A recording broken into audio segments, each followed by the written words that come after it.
And the first speaker in this symposium will be Shri Chamu Krishna Shastry ji.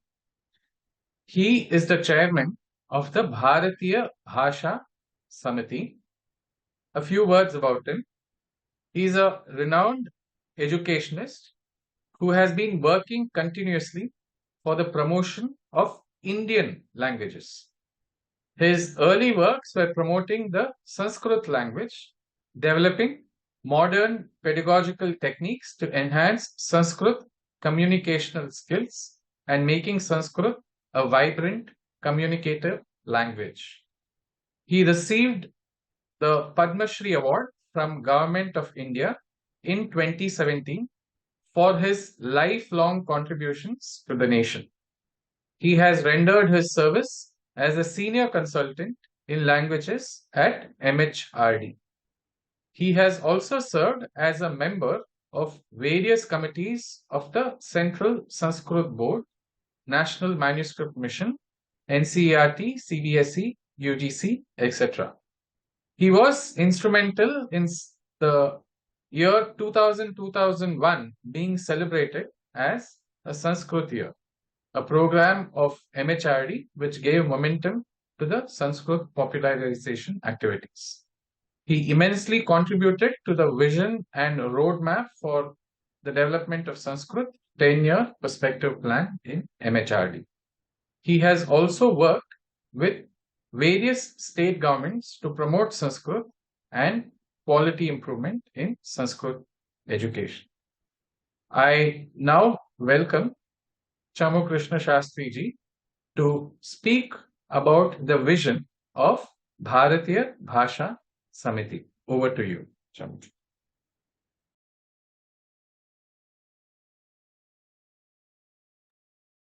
You are on mute, Chamu ji. If you could just unmute yourself. Dhanyavad, Meg Kalyan Sundaram ji. I also convey my sincere thanks to INDICA Bhasha for organizing for the first time such a symposium. And I also thank all the participants in this symposium who have joined from all over the world. So for Bharatiya Bhasha Samiti, which is constituted under Ministry of Education, this Bharatiya Bhasha Pariwar subject is one of the major verticals. As we all know, India as one linguistic area is a subject which has been under discussion, debate for long. I am a layman. As a layman, Bhasha, any Bharatiya Bhasha in particular, is not just a language. It is not just a repository of knowledge. Every Bharatiya Bhasha is the Jivan Darshan of this Bharatiya land. Language and culture are the two faces of the same coin. They are intertwined. They are not, cannot be separated. And, propagation of a language is the propagation of the culture. Propagation of the culture is the propagation of the language. So language and culture go together. Hence, from culture point of view, nationality point of view, language, particularly Bharatiya language, has a great role to play. Culture art, philosophy, and any branch of knowledge are developed and taught, propagated through languages only. So basically, language is the tool for that. Now, as a student, I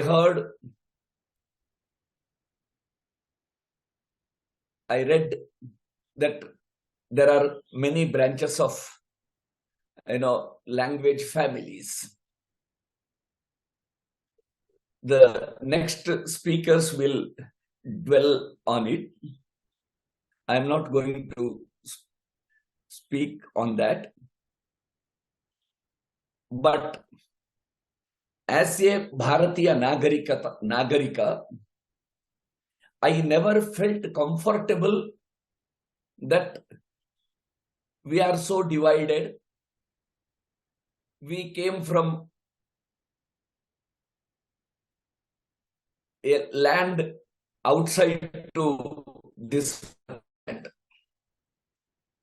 Of course, it is a feeling.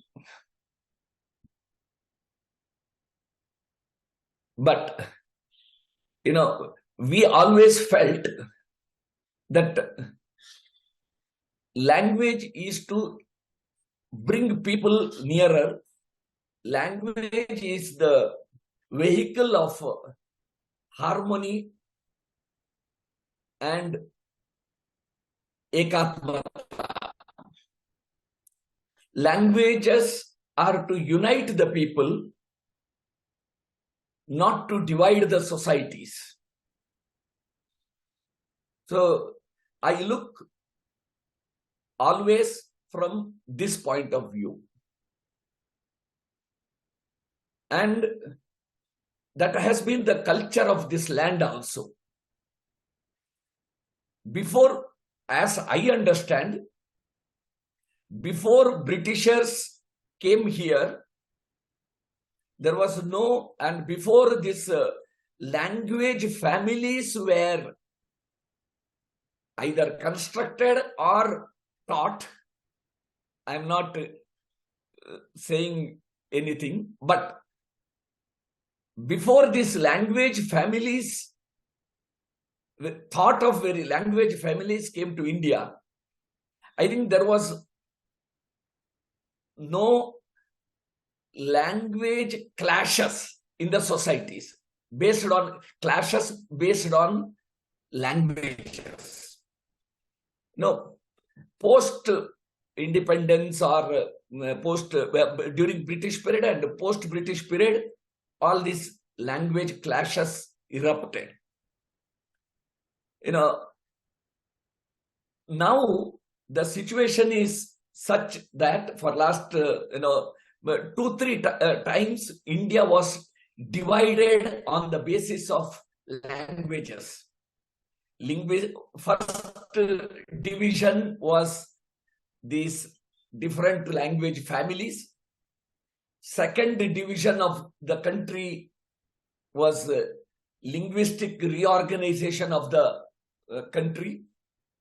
Third division was 3-language formula, where the country was divided in 2 divisions, Hindi-speaking states and non-Hindi-speaking states. And later, now, there are so many other movements also. Every language community should certainly have pride on their mother tongue. But, pride, that particularly linguistic pride, should be within the national pride. It should be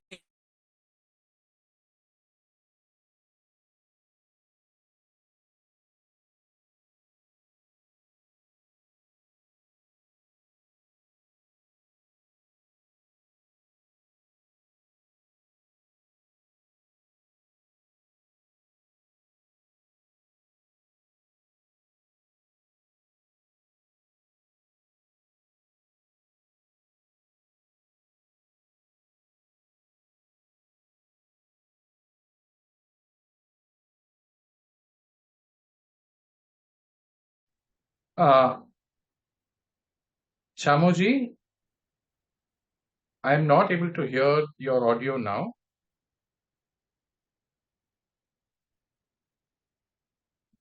Okay, looks like we have a technical glitch.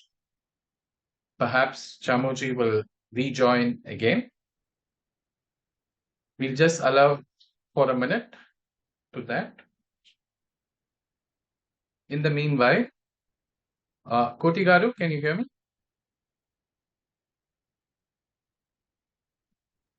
Yes, Megji. Yeah, I will read out the name of and the introductions of the other participants in the meanwhile. Could you just please follow up with Chamuji to check if he's rejoining because the line dropped. Is that okay? Yeah. Sure. Okay. While we wait for Chamuji to join back, I will now introduce the other speakers one by one with the titles of what they're going to speak on. And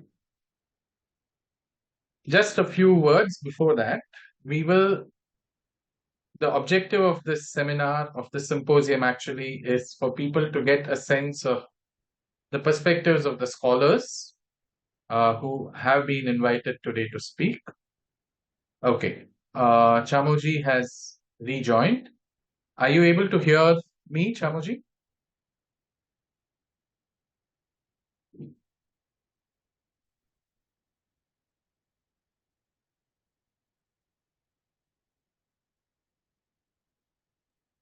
He's on mute. Yeah, now it is okay. Yeah. Sir, I'm please sorry. rotate your mobile also. I'm sorry for. Am I audible? Yes, you're audible. I request you to rotate your mobile so that it is on landscape mode, if that's okay. Yeah, this is better.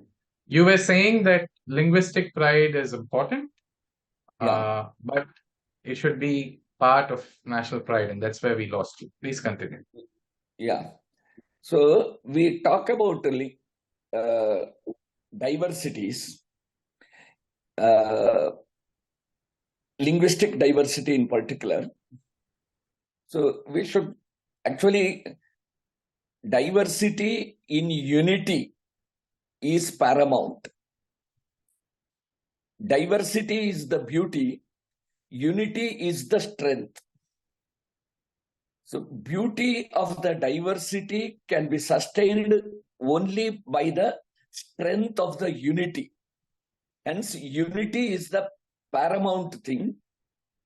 So whenever we talk about diversity, we should also mention about unity. Diversity without unity will be catastrophic. Hence, we should always mention diversity in unity. So, when I was part of this Kashi Tamil Sangamam, people talk about, confluence of two cultures. As far as I am concerned, or in our thought process, culture of this Bharata is one. There are different manifestations. See, linguistic manifestation, artistic manifestation, philosophical manifestations. So manifestations are different. So all languages are the manifestation of that oneness. So oneness, ekata and ekatmata of Bharata is always should be nourished, they should be taught, and they should be experienced. So languages are for the unity and harmony of the society of the nation. And also think of Vikasit Bharat and what languages can contribute for that Vikasit Bharat. And we should discuss, debate, plan, promote in the context of Ek Bharat, Shreshta Bharat. So that is the role in the coming years for languages to play. So all the linguistic discussion should lead to unifying factors, unifying thoughts, and bringing harmony and oneness, strengthening the oneness in the society. That should be our vision. I think I have only this much to say today. Thank you for giving me this opportunity. Thank you so much, Chamu Krishna Shastri ji, for sharing some of everything that you might have to say on this topic. You have been very concise in sharing what you want to share, and I appreciate I appreciate some of the views that you have shared today as part of combination perhaps of Bharatiya Bhasha Samiti's vision and your own.